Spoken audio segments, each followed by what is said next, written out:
us simply with brainstorming ideas. It was never about purchasing advertising. It was about creating a partnership. We realized that the solutions that they had for us were ones that were much more beneficial to what we were trying to accomplish than what we had been doing. And without Spectrum Reach, we wouldn't have been able to do that. Never stop reaching. Visit SpectrumReach.com. Diet-resistant fat cells permanently from your stomach, hips and thighs, and back. So this January 1st, are you going to be starting your resolution or living it? I'm calling Sonobello right away. Schedule your free, no-obligation consultation now. Plus, find out how to get one area free with our best deal of the year. Call 888-470-4969 or go to sonobello.com. The CNN Democratic presidential debate, Tuesday, January 14th on CNN. Closed captioning brought to you by Mesobook.com. Mesothelioma, it's all we do. With 9 offices across the country, let us come meet with you. Call us at 1-800-213-8000. On Monday, the criminal trial of Harvey Weinstein begins with jury selection in New York City. More than 100 women have come forward with allegations of harassment or assault or other claims against the former movie mogul. Look at this incredible spread by New York Magazine. This is a multi-page spread in the magazine coming out on Monday with interviews of many of those accusers.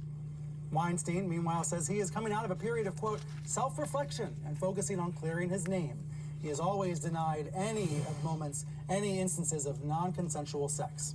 CNN entertainment reporter Chloe Mellis interviewed Weinstein by email this weekend, and New York Magazine senior correspondent Erin Carmone is the writer of that feature in the magazine that we just showed you. Erin, you spoke with 21 of Weinstein's accusers. What's the takeaway from your story?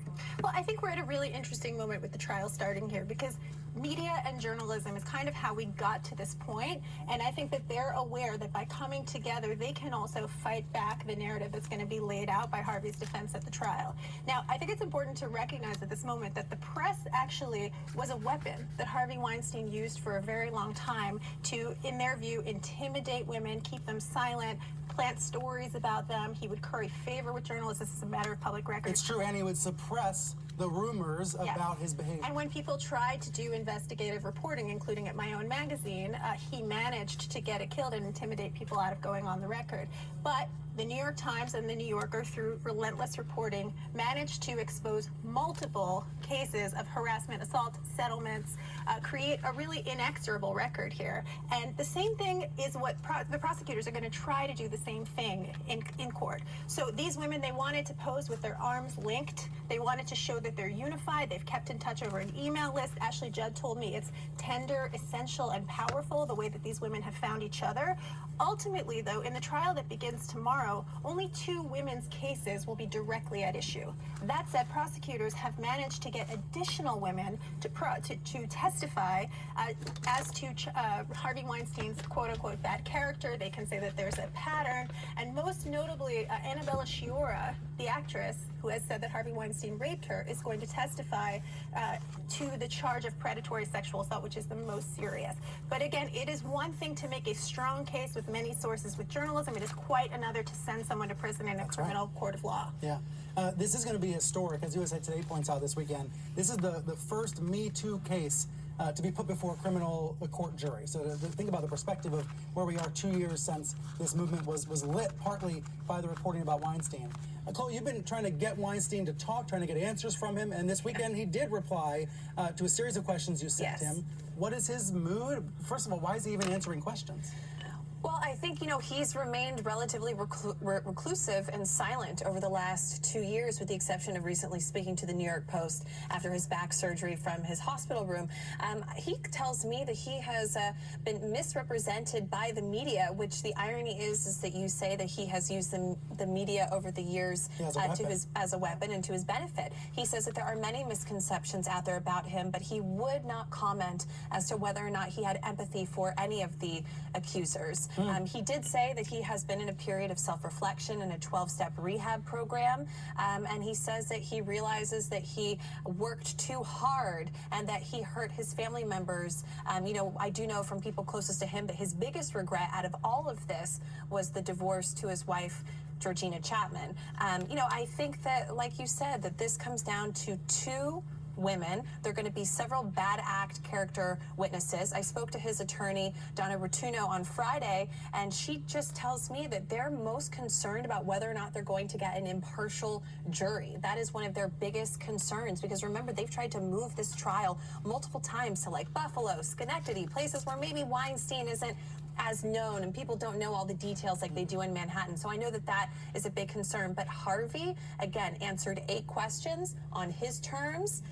We published it on CNN, and, it's fascinating. He that he's out there refused to trying speak on the phone and only wanted to do it via email. Interesting. It's just fascinating that he's still trying to portray himself in a sympathetic light, still trying to get his message out there. He could be placed on a gag order, right? That's so true. this That's is a good kind of point. his last opportunity to speak to any press, and it could be several months until we ever hear from him again. That's a great point.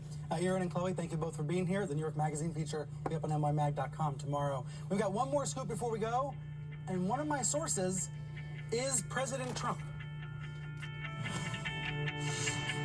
I am totally blind. And Non-24 can make me show up too early or too late, or make me feel like I'm not really there. Talk to your doctor and call 844-234-2424.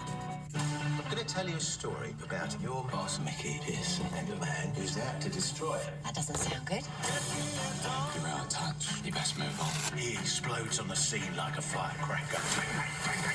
I am not for sale. Oh, he's warming up now. Sounds like quite an extreme accident. It's more like a death, really. The Gentleman, rated R, January 24th.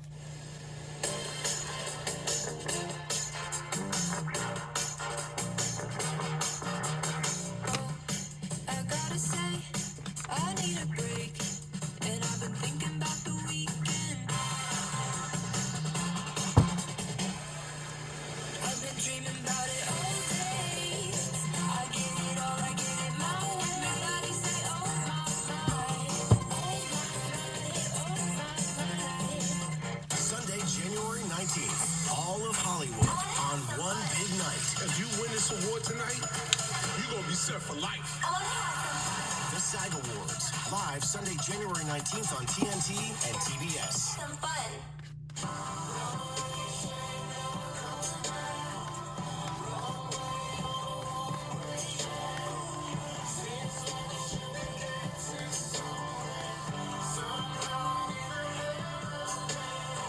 You'll enjoy many extras, including Wi-Fi, cultural enrichment from ship to shore, and engaging excursions. Viking, voted #1 river cruise line by Condé Nast readers. Learn more at vikingcruises.com.